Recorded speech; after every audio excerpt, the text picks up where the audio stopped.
sponsors. Welcome to We Are the People with Tracy Marks and Jorge Estamba, who ask you to know what's happening with your student loan.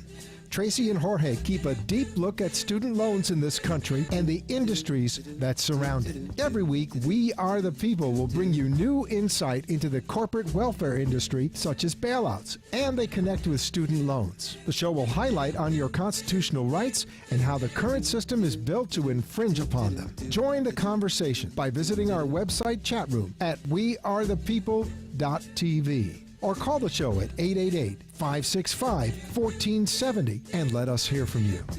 And now, let's tune in to Tracy and Jorge for this week's discussion. Well, I'm not Tracy, and I'm not Jorge. I'm Rick Strahl.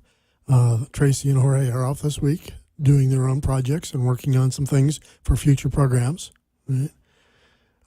If you want to call in tonight, our call-in number is 888-565-1470.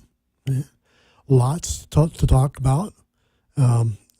If Tracy, I believe, has told you my story, no thanks to the VA, I'm back from the dead. Unfortunately, they've got another crack coming up at me. But we'll talk a little bit about that later.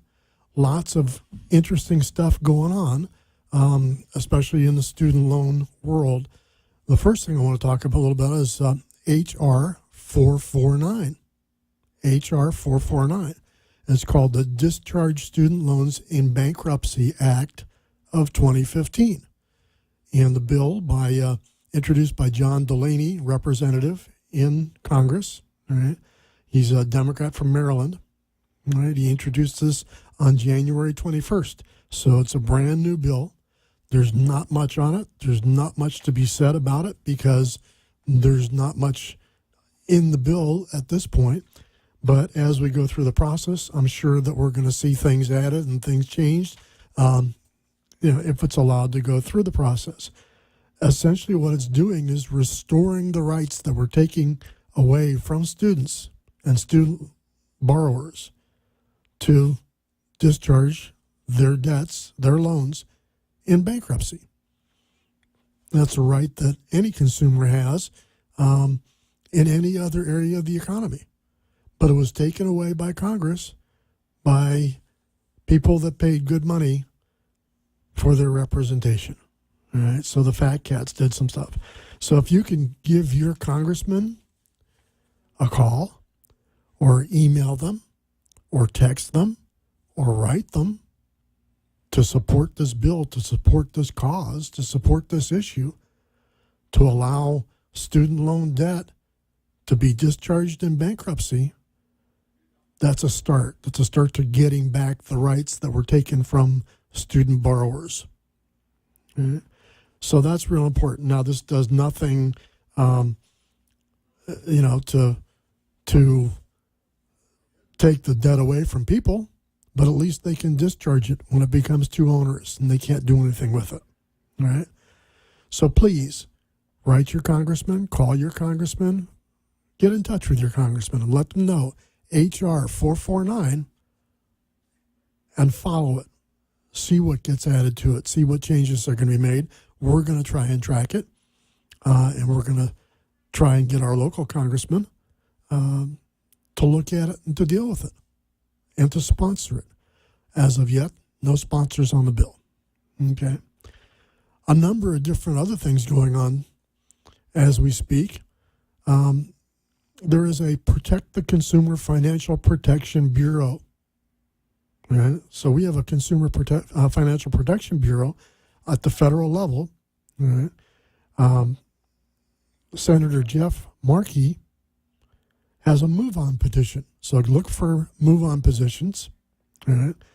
And what he wants to do is have you sign that petition so that Congress will see that we need to protect that bureau. Why? Because that's the middle class's first line of defense against big banks and other unfair financial practices that may be committed in the economy. Right? Obviously, the big bankers and Wall Street, they'd like to get rid of all these things. They'd like to take us for a ride or take us for a longer ride. Okay? So we have some protection, not a whole lot, but a little. Okay? They deal with mortgages, student loans, credit card debt, and other financial instruments that we, the people, have to use as we're doing business to get funding for the things that we need. Okay? So we want to protect the Consumer Financial Protection Bureau and make sure, that it is a robust organization that really has the teeth and the ability to do something to help us as against people that are in the trade that may know more than we do, or that may have had the ability to have laws passed that put them in a more favorable position than we are in. Okay? So check out that MoveOn.org petition, Protect the Consumer Financial Protection Bureau. Okay? Because that's an important organization, an important agency, something that's on our side, or we hope it's on our side. But at least it's a glimmer of hope that we have at the federal level. Okay? Again, our call-in line is 888-565-1470. Okay? So feel free to call in if you've got something to talk about or discuss. I know we got some cold weather for our northern listeners and viewers. Nice snow coming. Welcome to winter. All right. Now, I've been looking at some things, and we've got some lawmakers, a couple of lawmakers that have decided to try to stop the Social Security Administration from seizing taxpayer refunds. All right. This is from the Senior Americans Association.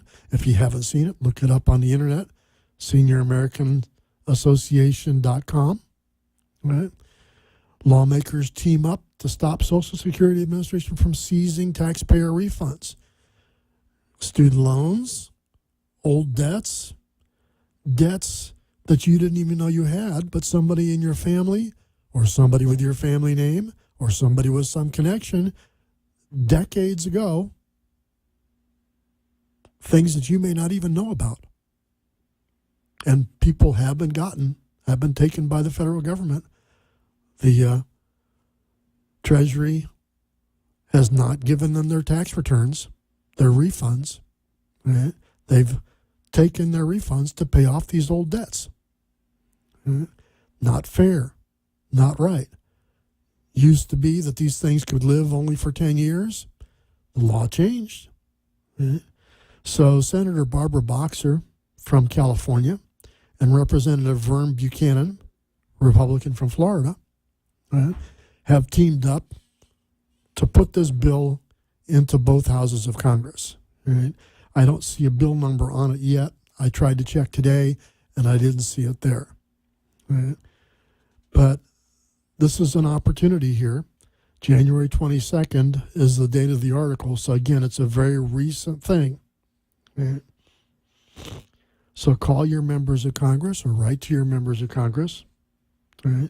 We don't have a petition up yet, but something that can be very important to save your refunds. Now, I don't know if you know this, but if you're on Social Security, maybe you're on disability, maybe you've retired, right? Maybe you're a dependent and you have Social Security income coming in, the federal government may be able to take that from you, even though that's all you've got to live on. They may be able to take that from you because there's an old outstanding debt someplace, or there's student debt that hasn't been paid. Okay? Now, last week's show discussed the ability to get out of default and to put yourself in a positive position as far as debt. But if you're on a fixed income, especially a small fixed income, that may not be possible. Okay? If you have a disability, you may be able to have some or all of that debt discharged. So put yourself in a good position. Do the best that you can to put yourself in a good position. Right? To prevent them from garnishing your wages, or to prevent them from taking your tax refunds, or from taking government payments that you otherwise are entitled to. Right? Very important, especially for folks that are retirees, right, to look into these things, or getting near to retirement, to look into these things, to make sure that that income stream that they're expecting to have, that you're expecting to have, right, is able to work for you, that you're actually able to receive it. Let's prevent the federal government from taking that money from you. Right? So check that out. I was interested because of looking in the Senior Americans Association, which I just mentioned. They don't know that I'm talking about them, but in doing some research, I found some of these things out. They're talking about securing access via excellence for Medicare Home Health Act. Okay. Medicare has, for quite some time, paid for some home health care. That helps keep seniors, that helps keep disabled people in their homes. A better place than institutional situations for them to live in. Well, the administration has now proposed a 14% payment cut to home health care providers. What is that going to do to people on fixed incomes, to people that are disabled or retired? Is that going to force them out of their homes and into institutions? We've got a war on the elderly that's going on in this country. Under the Affordable Care Act, almost $1 trillion was taken out of Medicare, which serves the elderly, which serves retirees, which serves the disabled, and put into Medicaid, which is oriented towards younger people, towards people that are workers, towards people that have economic value in the society, or potentially have economic value. Right?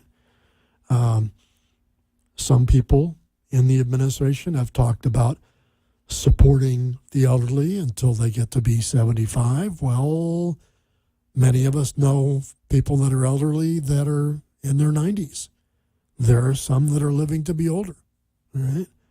One of the hallmarks of our society, especially over the last 40 or 50 years, has been the fact that we support, that we take care of our elderly, our seniors. These are not gifts. These are not entitlements per se. These are things that we've paid into. If you take a look at your paycheck, if you take a look at the reconciliation, you're paying all kinds of taxes. The same thing with unemployment insurance. It is insurance.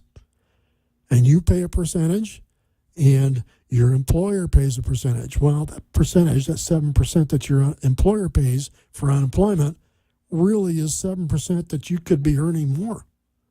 So you're really paying that whole 14% for unemployment insurance. And they're going to give you 26 weeks. You've paid for that for how many years? I paid into the system for decades. Yeah. And they cut you off after 26 weeks or 52 weeks or whatever that number happens to be in terms of time.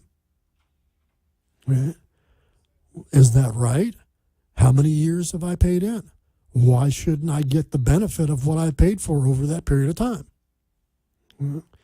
Well, here we get the same situation with Medicare. We pay a tax. There is a tax throughout our working lives. And most of us pay into the system. Why is it considered welfare? Why is it considered almost a gift? It's not a gift. It's something we paid for. It's something that we bought. It is insurance. And here the administration has proposed a 14% cut to home health care providers. This is important stuff. This is stuff that can keep people in their homes. Right? Tell your member of Congress to vote yes on H.R. 5110. H.R. 5110. It's the Securing Access via Excellence. The acronym is SAVE for Medicare Home Health Act. Right? So take a look at that.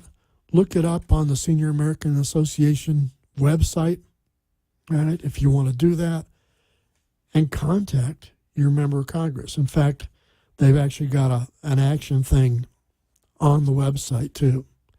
So take a look at it, read it. Hopefully you'll agree with it. It's fairly straightforward. It's fairly simple.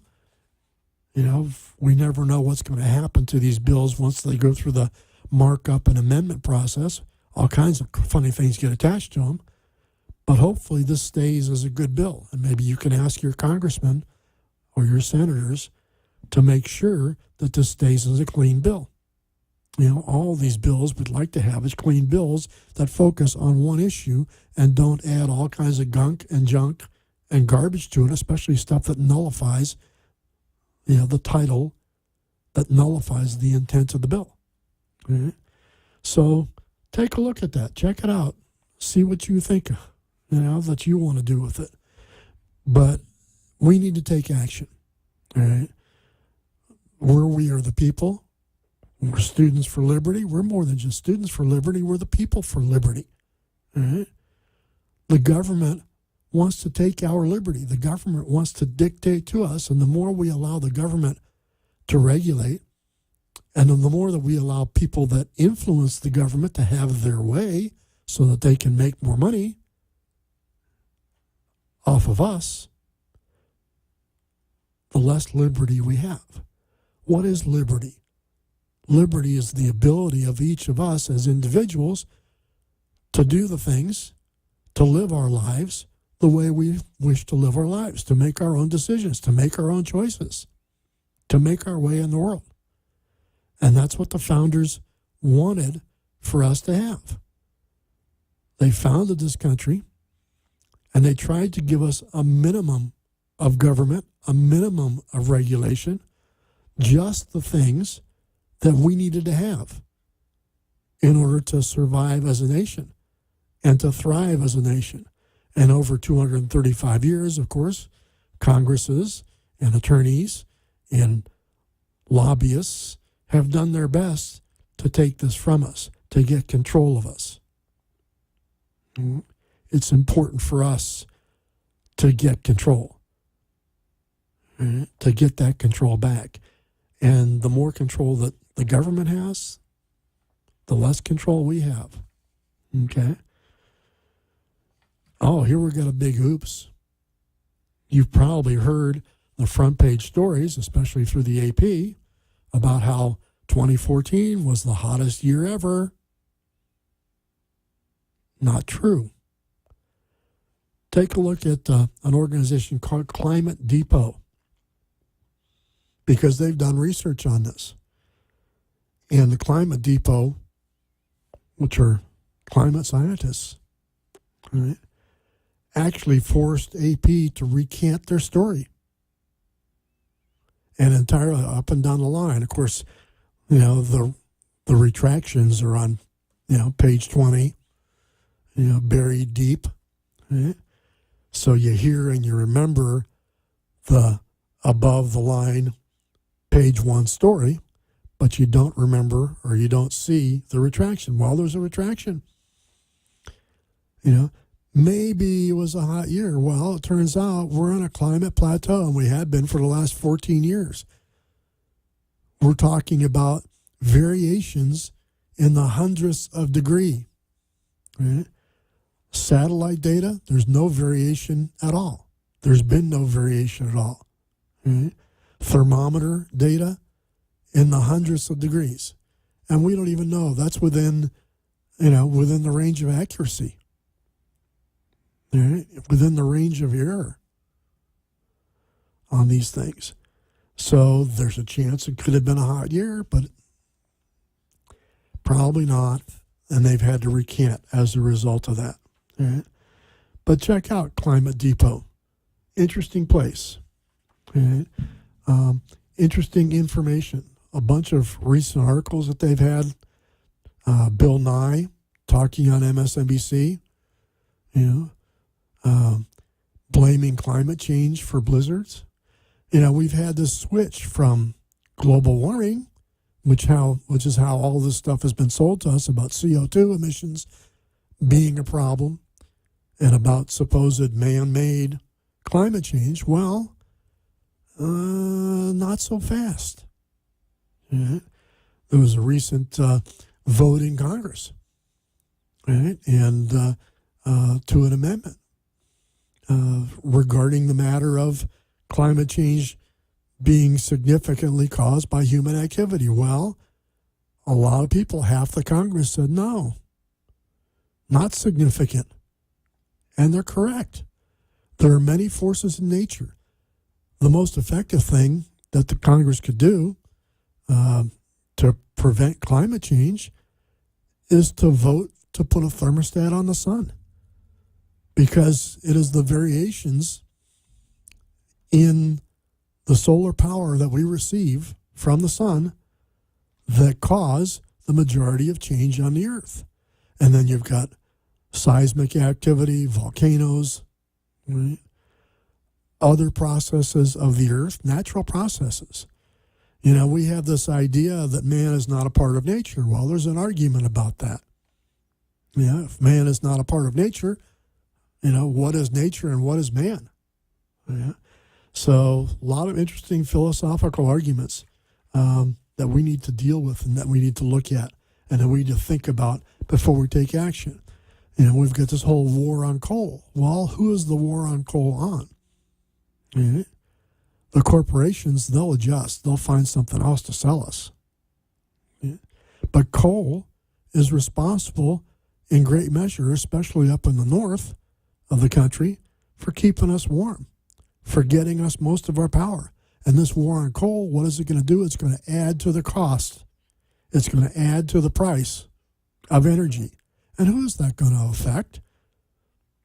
You know, we hear a lot of talk about disadvantaged people, about lower class people. We've been hearing lots of talk about middle class.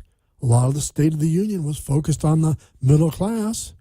Well, where is the government going to go when it needs money, when it wants money? It's going to raise taxes. It's going to raise taxes on the middle class, and it's going to raise taxes on businesses that sell to the middle class. Right? Corporations, they don't pay taxes. They pass those taxes on to us. We pay the taxes. The consumer pays the taxes. Right? A lot of stuff going on here that you've got to keep your eye on the ball. A lot of sleight of hand, of misdirection. Now, here's another issue. This is the Global Trade Watch, and they're asking us to take action. They want us to email our representatives to oppose Fast Track. We're talking about Trans-Pacific Partnership trade agreement. You know, these trade agreements, what they've done is they basically shifted the playing field away from our national businesses, American businesses. Yeah. And instead of having a level playing field, they've tilted the playing field. Our cost of doing business is a lot higher than most other countries in the world because we've institutionalized, we put into our law our values. Clean air, clean water, wage an hour, 40-hour work week. Oh, wait a second, Obamacare has taken most of that away. No child labor, safe products, safe workplace, pension. Anybody have a pension anymore? Not if you're not in a union. Most people don't have a pension. Or you're in upper management and you have a golden parachute. Right? No, you're on your own. They switched from pension. The federal government switched from pension, right, to stock market, 401ks, and that type of stuff. Right? So you got to be careful with that. Be aware of what's going on here. These trade deals, these free trade deals, so-called free trade, allow manufacturers to manufacture in poorer countries where they have lower standards of living. Right? And these places don't care. China doesn't care about the air. They don't care about the water and whether it's clean or not. They care about their growth and their development. These other countries don't necessarily care about the environment. So these free trade agreements are really attacks not only on our own industry and business, but they're attacks on the environment. We may get cheaper goods as a result because these goods can come across the border without being tariffed, and they don't have to address our values. The way that we can influence the world to be cleaner, right? To take care of the environment, to take care of the people, to raise the standard of living, is to maintain our American values. And to tariff these countries and their goods when they reach the border if they don't match up with our values. So think about that. All right, our time, I think, is just about gone. We'll see you next week. Please contact your congressmen, your senators, and let them know that you care about these issues. Rick Strahl for We Are the People. Everybody had to pay and pay. You have been listening to We Are the People with social advocates Tracy Marks and Jorge Estamba, who every week bring to the light the needs and changes in our current system. Tune in every Monday night at 7 p.m. on wearethepeople.tv and participate in the conversation in the chat room or call 888-565-1470. Tune in next Monday for more information and facts. And Tracy and Jorge remind you to stay aware of your surroundings and challenges at all times.